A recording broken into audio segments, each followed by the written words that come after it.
Escuela Nacional Preparatoria número 4, Vidal Castañeda y Nájera. Tema: Origen, cambios y permanencias del Estado Nacional. Equipo 4: Cervantes Barragán Elizabeth, Reyes Vázquez Aarón, Paredes Huerta Jonathan de Jesús, Rodrigo Garay Rojas, Cisneros Montaño Mariana Andrea, Méndez González Quetzabela Islín, Carranza Flores Eliot Uciel, Alcocer Briones Abril, Hernández Silva Valentina.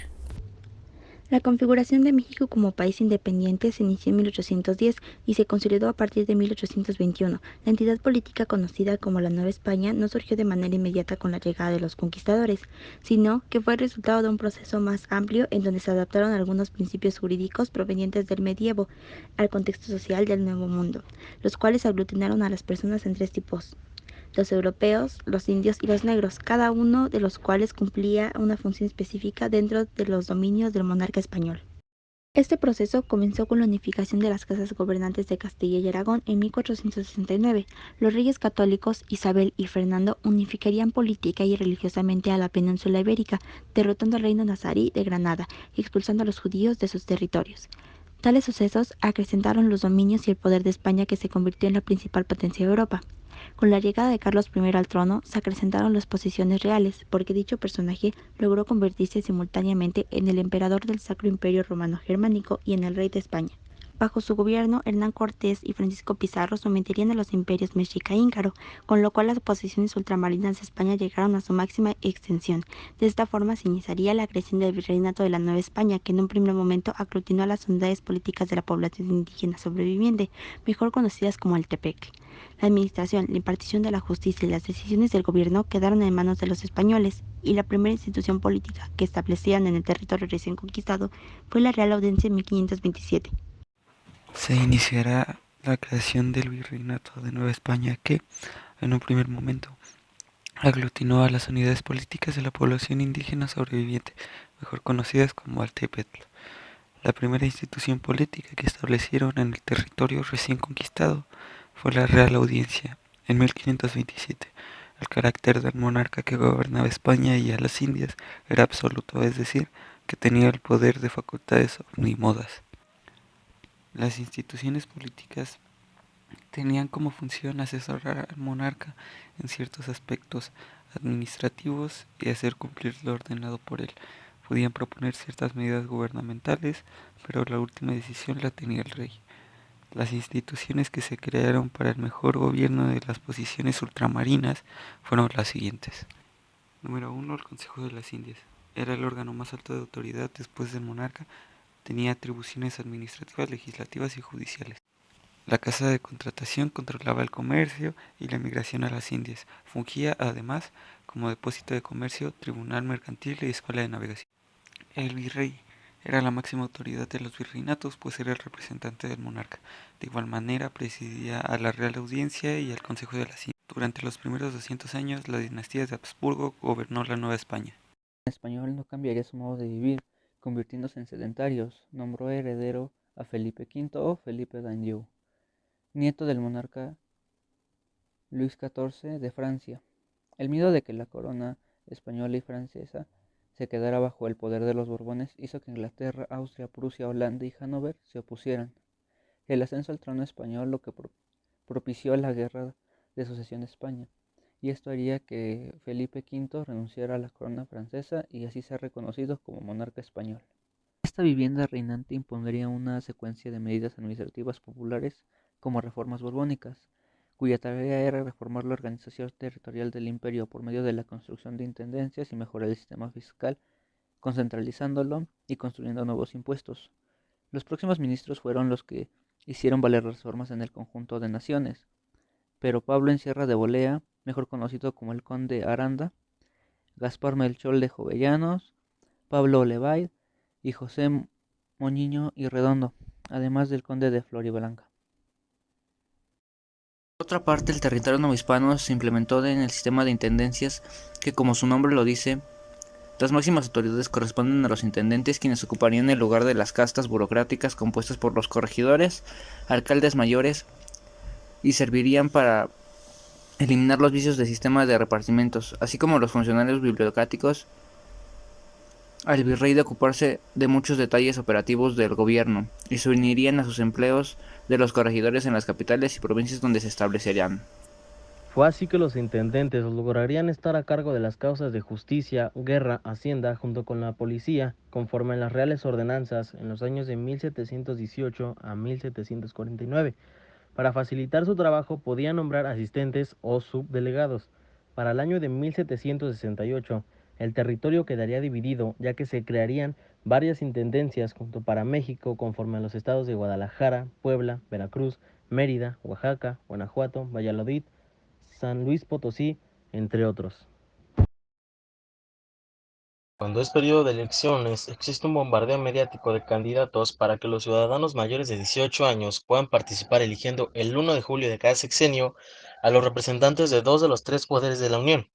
A lo largo de todo el periodo colonial, los españoles establecieron un sistema de gobierno basado en la obediencia y fidelidad absoluta al rey, quien era asesorado por el Consejo de Indias, los cuales dictaban las medidas que consideraban necesarias para el buen funcionamiento y administración de las posesiones ultramarinas, las cuales abarcaban una buena parte del continente americano.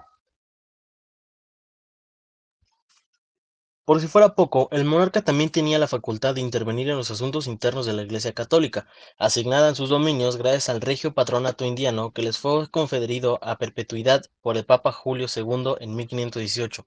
Esas eran una de las tantas atribuciones del régimen monárquico que gobernó el virreinato de la Nueva España por un tiempo de 300 años. La máxima autoridad gozaba de un poder absoluto unipersonal y su cargo era considerado vitalicio y hereditario. Por esta razón, cuando la dinastía de los Habsburgo se quedó sin sucesores, tuvieron que recurrir a un nuevo linaje, llamado los Borbones, que aún prevalecen hasta nuestros días. Régimen monárquico. El régimen monárquico gobernó el virreinato de la Nueva España por un espacio de 300 años, en donde la máxima autoridad gozaba de un poder absoluto unipersonal y su cargo era considerado vitalicio y hereditario.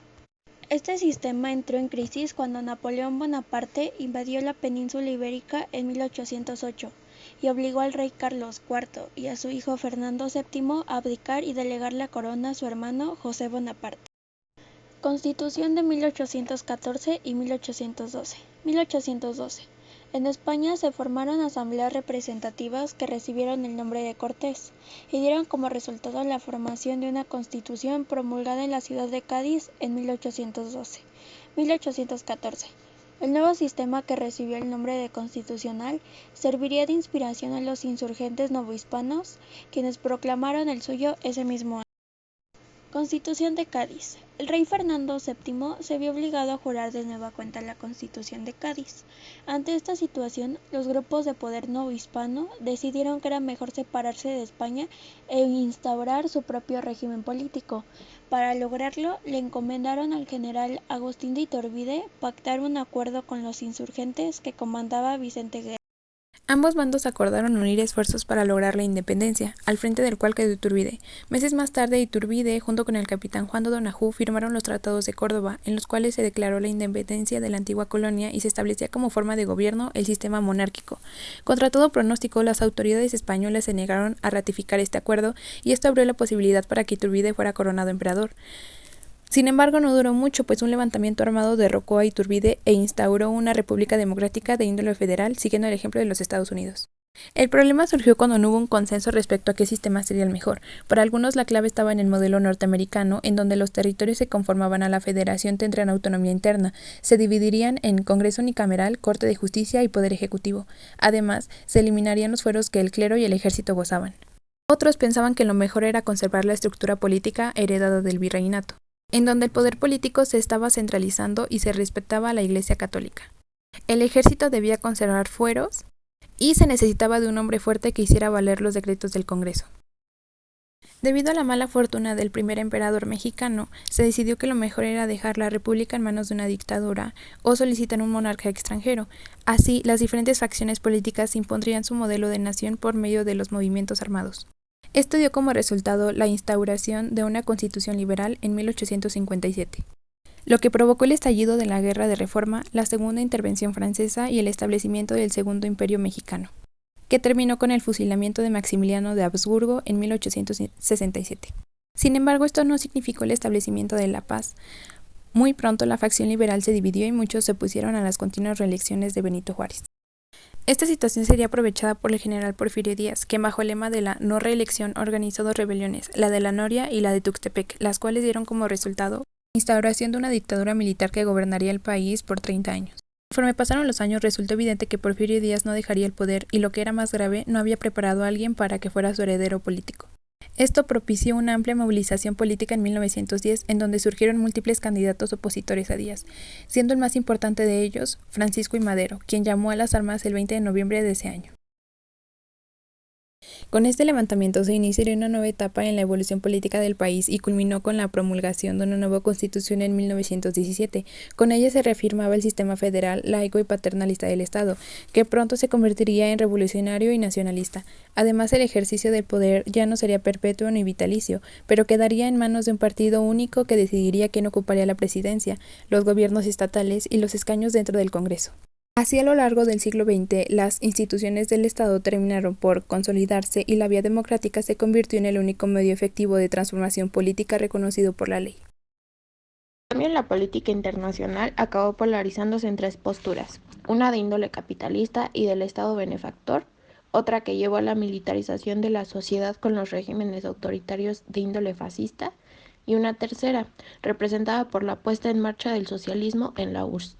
Al final, únicamente el sistema capitalista logró sobrevivir e instaurar una nueva forma de hacer negocios regulados por la oferta y la demanda a escala global y respetando hasta cierto punto los acuerdos suscritos por las instancias internacionales. Desafíos en la consolidación del Estado. Regionalismo, poder centralizado, intervenciones extranjeras, política exterior, sistemas de partidos e intentos de democratización. México surgió como país al momento de obtener su independencia política, en septiembre de 1821. Entre las dificultades para lograrlo se encontraba el fuerte regionalismo que existía, las guerras contra las potencias extranjeras, las dificultades para seguir los mandatos, de entre otros. El regionalismo se manifestó en la división del territorio que en un primer momento se integró con provincias, las que a partir de finales de 1823 comenzaron a ser llamados estados de la República Federal. Las élites de cada uno de estos espacios defendían su derecho a gobernar y a hacer uso del poder económico que creían tener sobre lo que se convirtió en un estado. Sin embargo, esa no fue la única división que hubo, pues otros grupos de élite aspiraban a dominar ese territorio o parte del mismo. Así, se hicieron realidad otras divisiones que partieron de esos territorios en otros estados, como ocurrió con la península de Yucatán, una región que terminó separándose en 3 estados, Yucatán, Campeche y Quintana Roo, de tal forma que en la actualidad el número de estados que conforman México es de 32. Así como también los límites externos experimentaron transformaciones, sobre todo en el siglo XIX. Uno de los motivos fue la decisión de los gobernantes de las otras regiones, como sucedió con Centroamérica, que se incorporó a México entre 1822 y 1823, pero después se separó de forma definitiva y comenzó a dividirse en varios pequeños países. Nuevos límites externos. Estas son las causas que definieron los nuevos límites externos. Las guerras contra naciones extranjeras, fuertes batallas entre los gobiernos de los estados por defender su autonomía estatal o regional y el centralismo. El centralismo llevó al descontento a varios estados, ya que algunos de ellos decidieron en separarse de México, como ocurrió con la región de Texas en 1835, que pertenecía a lo que entonces se conocía como estado de Coahuila y Texas, o con Yucatán en 1840. El primero nunca más se reincorporó a México, mientras que la península de Yucatán sí lo hizo hacia 1848. Política exterior. La defensa del territorio nacional y la búsqueda de las mejores condiciones para explotar los recursos naturales del país, así como su exportación, fueron motivos que impulsaron una política exterior definida y determinante. Ha cambiado a lo largo del tiempo. Los temas y problemas tratados también se han transformado. Problemas de migración y relaciones con otros países.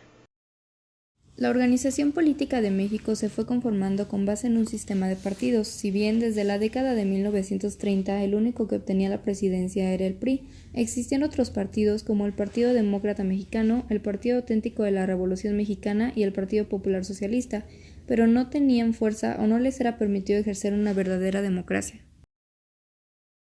En la década de 1970 esto comenzó a cambiar debido a la exigencia de la sociedad por una apertura democrática. De hecho, esta apertura inició desde 1968 con la exigencia de los estudiantes de cambios en el modelo político. En 1988 contendieron por la presidencia Cuauhtémoc Cárdenas por el Frente Democrático Nacional y Carlos Salinas de Gortari por el PRI. El conteo de votos favorecía al primero de ellos, sin embargo, el resultado final fue favorable para el candidato priista. Se denunció fraude y se fundó el Partido de la Revolución Democrática en 1989. En las elecciones presidenciales del año 2000, el vencedor fue un empresario apoyado por el PAN, Vicente Fox Quesada. Se daba por fin la alternancia política y el PRI, después de 70 años, perdió una elección. Sin embargo, recuperó la presidencia en 2012. En las últimas 2 décadas ha continuado el surgimiento de partidos. Actualmente, una nueva modalidad ha surgido en el panorama político electoral mexicano, como es la posibilidad de candidatos que participen sin necesidad de partido político que los apoye. Este ha sido un avance democrático mexicano en las últimas 4 décadas.